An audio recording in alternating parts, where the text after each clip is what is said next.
Hello everyone, this is Guozheng at Peking University. I'm glad here to introduce our work, Fast Outage Analysis of Large-Scale Production Clouds with Service Correlation Mining. This work is done with many collaborators from Microsoft, Fudan University, Peking University, and the University of Newcastle. Cloud computing delivers on-demand computing service to users through the Internet, in the form like IaaS, PaaS, and SaaS. Nowadays, our daily life and many industries rely on service provided by the cloud computing platform. Service interruption may cause terrible consequences, for example, bad customer experience and huge economic loss. Modern clouds are guaranteeing high reliability, like 5 9S or even 6 9S. Many work are conducted to continuously enhance cloud reliability. But unfortunately, as the growth of scale and complexity of cloud computing platforms, software or hardware failures are still inevitable. When failures happen, it is highly desired that our engineers can fix it as soon as possible to contain its influence. In this paper, we focus on outage, which are the most severe failures that may cause wide influence to the platforms and customers. Now let me introduce the life cycle of an outage. In cloud computing platforms, incidents are the unplanned interruptions of the services. After an incident is reported, on-call engineers will try to restore the service as soon as possible through a set of predefined instructions. If they find the service is not recoverable and the incident may cause severe impact to the end users, they will declare it as an outage. Outage often has cross-service impact. For those outages, engineers need to do outage triage to locate the root cause service and the responsible team. In outage triage, one team may reassign the outage to another team if they find a service is not the root cause. The reassignment process is repeated until the root cause service is located. The team of the root cause service will try to debug and use quick fix to mitigate the outage. In particular, to avoid the same failures from happening again, engineers need to study the outage in depth and fix the problem permanently in the outage resolution phases. Now, let's look closely to the outage reassignment process. When the outage originates from the secure service, its supporting team will try to debug the problem. After debugging, they find the failure is caused by the storage. Then the supporting team of the storage tries to debug the problem and find it is caused by the VM runtime. As you can see, the outage is passed from service to service, reassigned from team to team, until the root cause service data center management is found. This process is very inefficient. It involves many human efforts, and the communication and debug process is also time-consuming. To better understand the characteristics of outages and the outage reassignment process, we conducted an empirical study. To make things clear, we categorize the service to 5 levels according to their functionalities. These levels are application, computing, storage, network, and infrastructure. The left image shows the cross-level outage exists pervasively, especially for the compute category. Around 60% outage are cross-level. We also compute the time cost of outage reassignment. More specifically, we calculate the time difference of outage transferring into and out of a wrong service as the cost of one outage reassignment. We found that the outage reassignment at the service level could incur huge time cost, and the network category has a relatively larger reassignment cost. All the above findings from the empirical study motivate the accurate outage triage. It can significantly improve the efficiency of outage mitigation and reduce the cost. However, it is a difficult task, and the challenges lie in two aspects. Firstly, it is hard for us to locate the impacted service during an outage. This is because the number of services is vast in large-scale cloud computing platforms, and the dependencies among services are incredibly sophisticated. We also face the flooding alarm problems, which makes it even harder. Secondly, there is no historical outage root cause database we can refer to.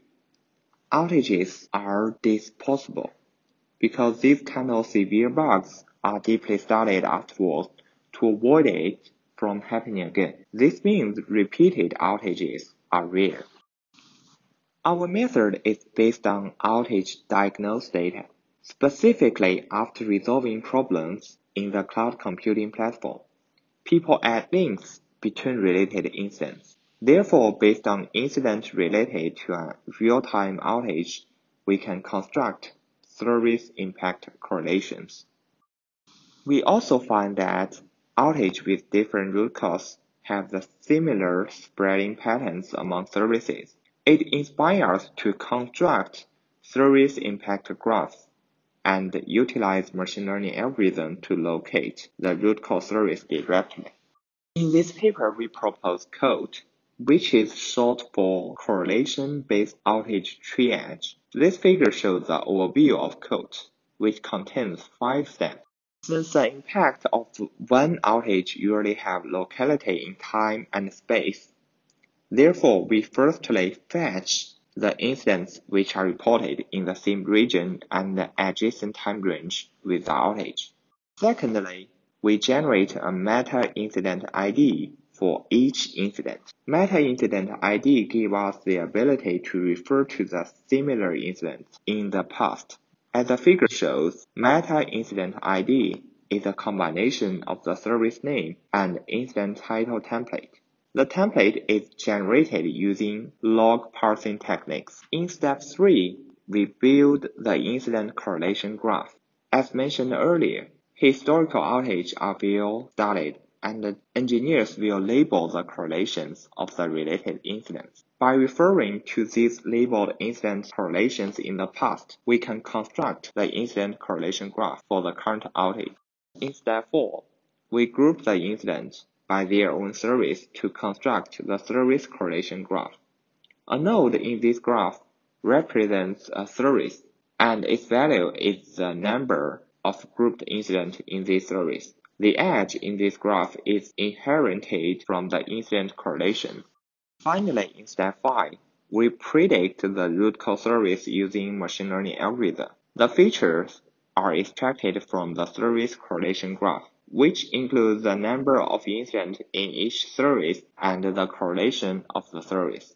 The labels are root cause service. The machine learning model is trained from the historical outage data. We present the evaluation of our approach. Firstly, we compare code with DeepCT, a state-of-the-art triage approach on cloud computing platform. The results show that code outperforms DeepCT by 28 to 29.7% in predicting the root cause service. Secondly, the performance of code are variance on different kind of outages. As the result shows, code performs better for service in the computing, storage, and network category. More research is needed to address such difference. Thirdly, for the time efficiency of code, the average running time of code is within 1 minute, which is efficient for outage triage tasks. In conclusion, we conduct the first empirical study on the outage triage problem in the large-scale production cloud. The results can facilitate the follow-up research. In addition, we propose COAT, a generic cross-service outage triage approach. It is a correlation-based approach which predicts the root cause service at the early stage of an outage with high accuracy. Thanks for your listening, and I'm glad to take any questions. Hello, everyone, and welcome to our session today that is about monitoring cloud-based services. We are here with Yu Kang, that is one of the authors of the presentation that you just saw, and Yu Kang will be with us to answer questions that you may have about the presentation. Please remember to add your questions on the chat so that Yu Kang can address it. And now we have first question from Heng Ling. Interesting work. Can I ask what's the prediction window? Predict outage, how long after the prediction time? Yeah, okay. The prediction, you mean the prediction window for after the outage happen? Usually, actually, this is business decided based on which actually the service you and the requirement on the service team. So that's case by case for service team. Usually not very long. Usually we don't take that very long, and we keep continuously do the prediction. So yeah. Okay. Usually Thank almost you. right after that, right after the outage happened. Okay. Thank you. While we wait for the questions, I have a question for you, Yu Kang. The types of outages that you support in your approach, are there others that your approach cannot cope with? Or would you say that those outages are exhaustive types? Sorry, I don't. You support a certain number of outage in your approach, certain types. Are there others that your approach cannot cope with? Yeah, I think that we don't actually limit the type of outage. Actually, we just choose those kind of outages as example. Usually, we don't. Yeah, as we have we are our outage, the correlation is based on incident. So those kind of incident are more alerts from different services. So they don't have like quite like the I think the type. So actually those kind of incidents are actually the monitors based on they are monitoring the component failures. So we actually combine those kind of signals. So for any type of outages, for example, there are outages, like the network failure, some like physical data center power failure, like those kind of things. And also you may have some kind of problem like the code bug. So all kinds of outages we can handle. But actually, we are trying to find the correlation between those signals and see which signal is the cause on this outage. Okay, thank you. And I think we have a follow-up question from Heng Li again. Can I ask what's the rough number of outages? What's the class ratio in the ML model? And how did you balance them? So we have three questions here. Yes.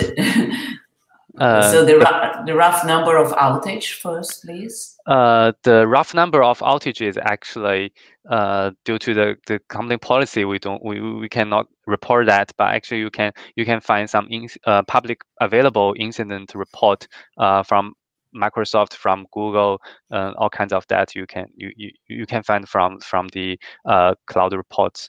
Actually, we have some public available source on those kind of things. You can do the statistics. I think some papers has already summarized on that. Okay. And the class ratio in the ML model? The class ratio, what's the mean for class ratio?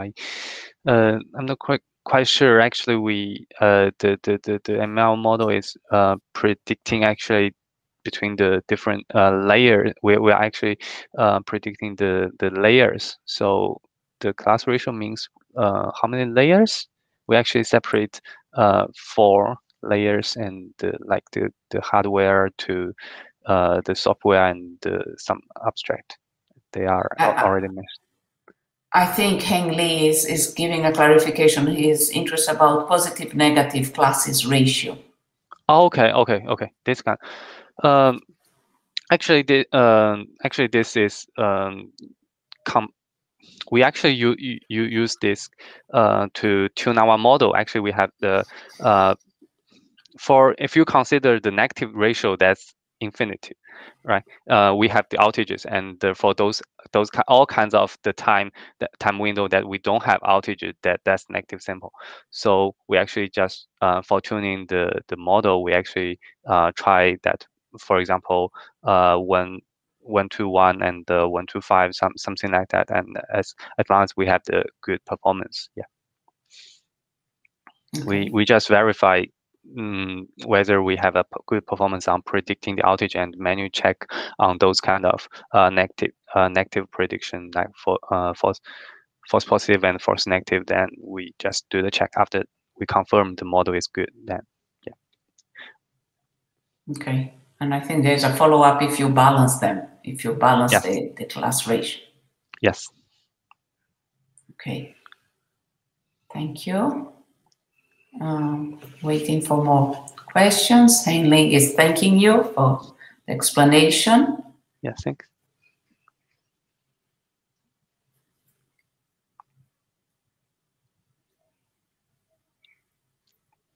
So yeah. While we go ahead, sorry. You want to complement?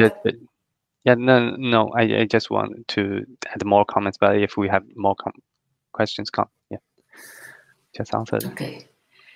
In terms of frequencies, you say that one of the things that you want to extend your work is actually to consider dependencies where it will have changes in a frequent way. What type of how frequent do you envisage? Okay, usually in cloud, the code change will not happen that frequently, especially the monitors. So actually, we are trying to capture what, as I mentioned, we are trying to capture those kind of monitors. They are monitoring different components, and what we catch is the relationship between those components. So those kind of components, they won't change frequently. They may change their behavior, but the monitors actually are there, so that won't change that frequently. Otherwise, the users will sense, okay, the feature changes dramatically. So we don't need a very frequent change ratio. Usually, like per day or per week, it's okay. I see. Yeah, we don't update that frequently. Thank you. Heng-Ling is asking again if you know of any public outage data. Okay, public outage data. Let me see whether I can find. Maybe I can that like Azure status. There are actually the status of Azure, and I think there is status history, and you can find that something there. Can I paste something in the chat box? You can try. Cannot. Let's see. I believe you can. Let's try. Okay. I don't see. So let me share my screen, right? I can maybe share the screen for that. Okay, yeah. Okay. Okay. Thank for this one, Azure status. This is Azure status, and shows the Azure Health status. And yeah, for the history, that's the status history. We have some public available RCAs for outages. Okay. Good. Yes. Thank you. And just remind everyone that you will be available in the discussion room quite soon. When we stop here, people will be able to join you in the discussion room and clarify any more issues or questions they had about your work. Okay. Yeah. Thank you. Okay. And yeah. Thank you for introduction. meanwhile, thank you very much. Thank you for joining, and congratulations for your work. Thank you, Andrew.